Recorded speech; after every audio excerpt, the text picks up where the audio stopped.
From the moment a young boy begins to read fairy tales, he's fed a very specific narrative about women and love, one that shapes his worldview long before he fully understands it.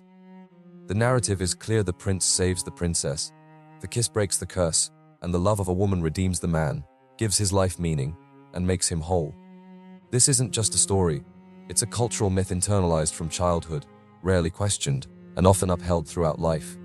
The myth teaches that love isn't simply something to desire, but something essential for emotional completion. As these boys grow into men, this myth continues to pervade their lives. Movies, music, and media relentlessly reinforce the idea that a woman's love will save them from despair, heal their pain, and turn life into something beautiful. But what if this ideal, this dream of redemptive love, is merely a comforting lie? What if the very essence of what men have been taught about love is fundamentally flawed? This is where Friedrich Nietzsche, the German philosopher, steps in.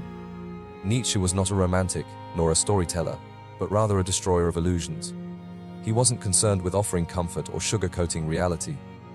Nietzsche saw that beneath these comforting cultural fantasies were deeper, darker truths that society was reluctant to confront. His philosophy was a call to look into the abyss and stop lying to ourselves, even about love. Where others spoke of eternal love and soulmates, Nietzsche warned us that our ideas about women, romance, and salvation are not truths, they are constructs. These constructs, Nietzsche argued, serve to keep men weak, dependent, and asleep. For Nietzsche, what most men call love isn't really about the woman at all. It's about themselves. It's about how she makes them feel, how her attention, affection, and presence seem to confirm their worth. Nietzsche would go so far as to say, "You do not love the woman, you love your reflection in her eyes." This is the trap of projection. Men aren't really seeing the woman as she is, they're seeing an ideal, a fantasy. They project their unmet needs, insecurities, and desires for validation onto her. When she responds with warmth or admiration, it may feel like love, but in reality, they're addicted to the emotional high, to the ego boost, to the validation they receive from her. This illusion turns validation into a false god. Men begin to crave her approval the way an addict craves a fix. The more they depend on her for that internal sense of worth, the more fragile and unstable their so-called love becomes. Society romanticizes this emotional dependency. It wraps it up in pretty language. You complete me. I can't live without her. She's my everything. But Nietzsche would rip the veil away and ask, is this really love, or is it fear of being alone with yourself? Because if a man's sense of identity collapses without her, what he calls love might actually be self-avoidance.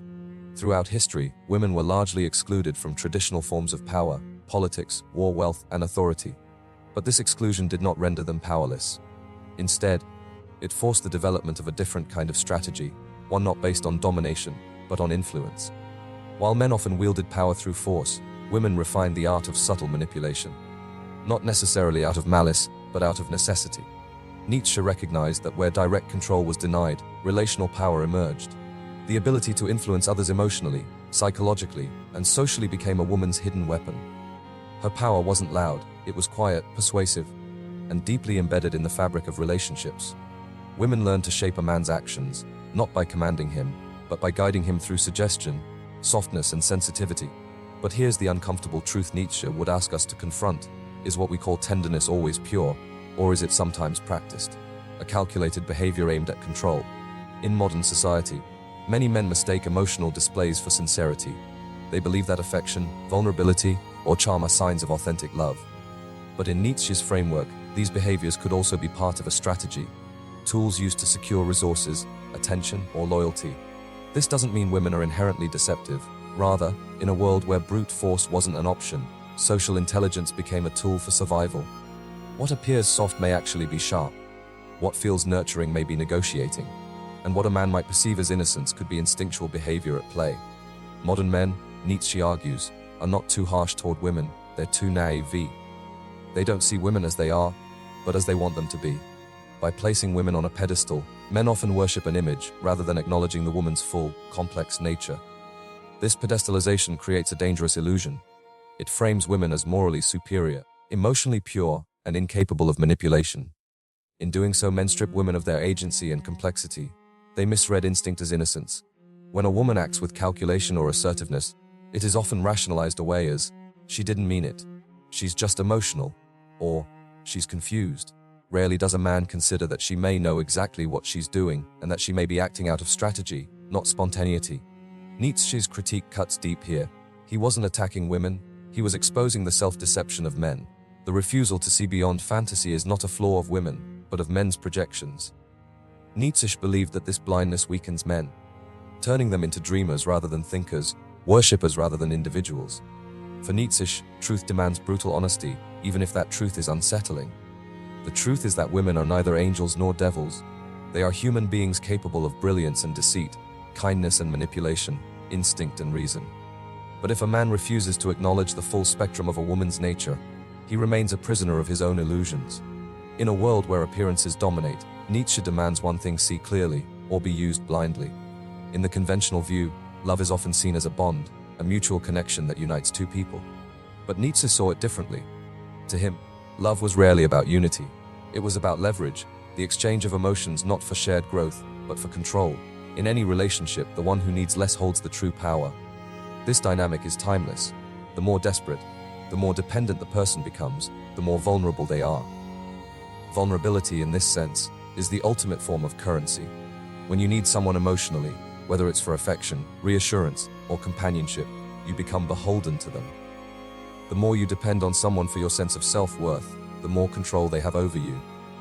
The one who craves less is freer, and thus the one who needs less controls more.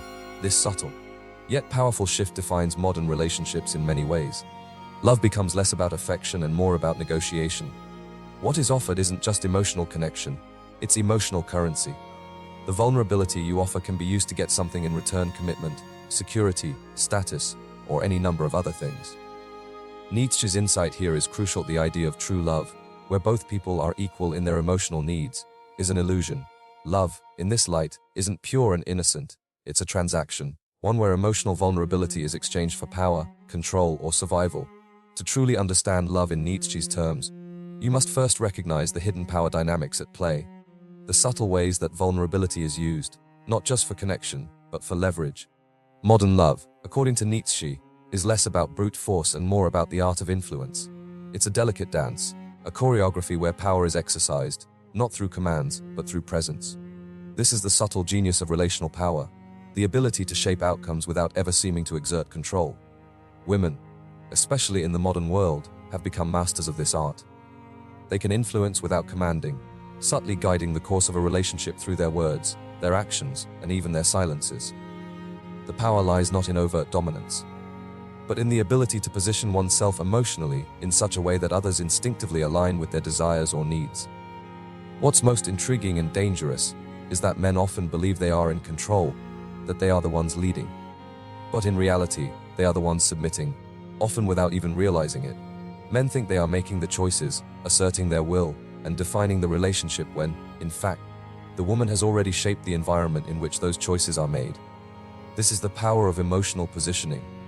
By creating an emotional landscape where certain behaviors are rewarded and others punished, through affection, withdrawal, or subtle cues, a woman can influence a man's decisions and actions. The man, unaware, believes he is in control when he's merely following an emotional script written by the woman's presence. In this kind of relationship, the power dynamic isn't obvious. It's not about clear hierarchies or commands, it's about who shapes the emotional reality, who frames the world the other person lives in. The relationship becomes a carefully orchestrated play, where both parties perform their roles, but one holds the deeper understanding of the script. When the myth cracks, when the veil of illusion surrounding love and women begins to unravel, men are faced with a choice: wake up or break down. For many, this moment is a profound disruption. The comforting narrative of love as salvation, of the woman as the redemptive figure, collapses under the weight of truth. This is Nietzsche's warning: once you see beyond the fantasy, you can no longer live in denial. Some men wake up to this truth. They understand that the love they sought was never about unity or completion. It was about self-deception, projection, and emotional manipulation. They begin to see their own role in the dance of dependency and power. They confront their vulnerabilities and insecurities, realizing that the true work is not about conquering others or seeking validation through a woman's affection. The true work is about confronting the self, about growing beyond the need for external validation and learning to live independently of the need for emotional leverage. But for others, the crack in the myth leads to collapse. Unable or unwilling to face the discomfort of seeing love for what it really is, these men fall into despair, bitterness, or apathy.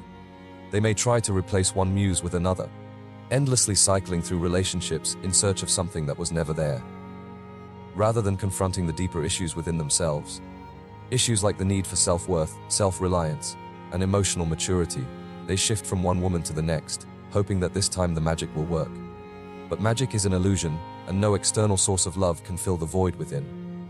Nietzsche would argue that, in the end, love itself becomes a performance, not a genuine experience of connection, but a carefully crafted display.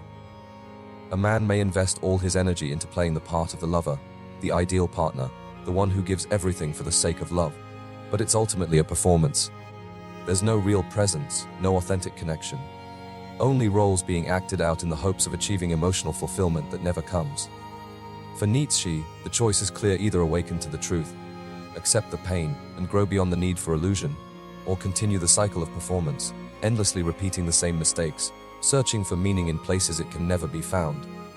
If you enjoyed our videos, make sure to give them a like, and don't forget to subscribe to Philosmind for more thought-provoking ideas and deep insights.